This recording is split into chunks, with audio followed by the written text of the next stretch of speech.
जय माता दी। स्वागत है आप सबका ब्रह्मांशी में।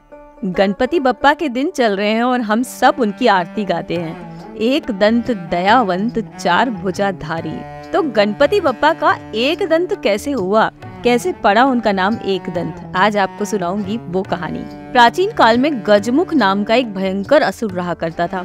वह पूरी धरती के साथ साथ पाताल और स्वर्ग पर भी अधिकार करना चाहता था। अपनी इस इच्छा को पूरा करने के लिए उसने भगवान शिव को प्रसन्न करने और वरदान लेने की योजना बनाई। अब गजमुख घने जंगल में जाकर शिव जी की तपस्या में लीन हो गया। कई वर्षों तक बिना खाए पिए एक पैर पर खड़ा होकर वो शिव जी का नाम जपता रहा और अंततः एक दिन हमारे भोले बाबा हो गए गजमुख पर प्रसन्न और दर्शन देते ही बोले, बताओ पुत्र क्या चाहिए तुम्हें, किस वरदान की प्रतीक्षा में तुम तप कर रहे हो। तब गजमुख ने दंडवत होकर फौरन शिव जी को प्रणाम किया और वरदान मांगते हुए कहा कि प्रभु मेरी एक ही इच्छा है कि इस ब्रह्मांड में कोई भी मेरा अंत ना कर सके। आप मुझे वरदान दीजिए कि कोई भी ऐसा अस्त्र ना हो जो मुझ पर काम करे, कोई भी अस्त्र मुझे कभी मार ना सके। अब भोलेनाथ तो भोलेनाथ कह दिया तथास्तु और चले गए। गजमुख अपना वरदान पाकर बहुत प्रसन्न हो गया और फौरन अपनी इच्छा पूर्ति में लग गया। बहुत ही जल्द उसने पृथ्वी और पाताल को अपने अधीन कर लिया और फिर पहुंच गया स्वर्ग। स्वर्ग पहुंचते ही उसने देवी देवताओं का जीना आराम कर दिया। किसी का कोई अस्त्र शस्त्र उस पर कुछ काम ही नहीं कर रहा था। इस तरह सभी देवताओं के दिव्यास्त्र भी उस पर टिक न सके। देखते ही देखते उसने देवलोक के सभी देवताओं को खदेड़ दिया। अब सारे देवता घबराकर त्रिशक्ति ब्रह्मा विष्णु महेश की शरण में पहुंचे। देवों ने अपनी समस्या बताई और शिव जी से कहा कि आपके वरदान के चक्कर में हम सभी का अंत निकट है।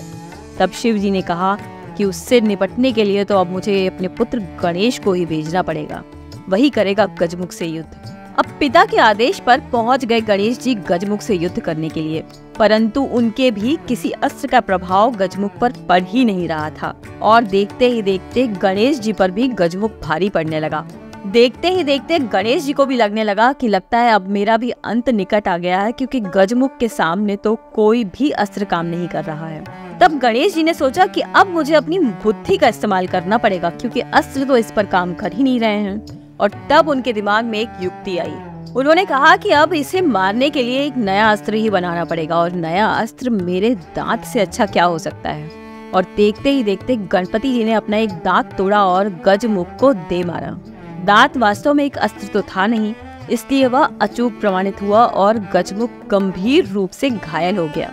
हालांकि इसके बावजूद भी गजमुख ने हार नहीं मानी। उसने अब अपनी माया से एक विशाल चूहे का रूप धरा और पूरे वेग से गणपति की तरफ दौड़ने लगा।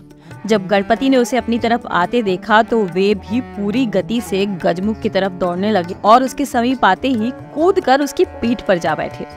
अब गजमुख ने अपनी पूरी ताकत लगाकर गणपति जी को पटकना चाहा, पर गणपति भी पूरी ताकत से उसकी गर्दन पर सवार रहे।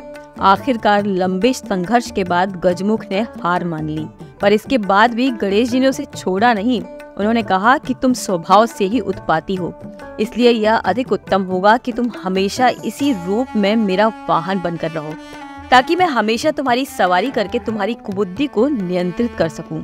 गजमुख ने उनका आदेश स्वीकार किया और भगवान गणेश जी का वाहन बन गया और तब से हमारे गणपति बप्पा रह गए एक दांत वाले, इसीलिए उन्हें एक दंत कहा जाता है। तो बोलो गणपति बप्पा की जय।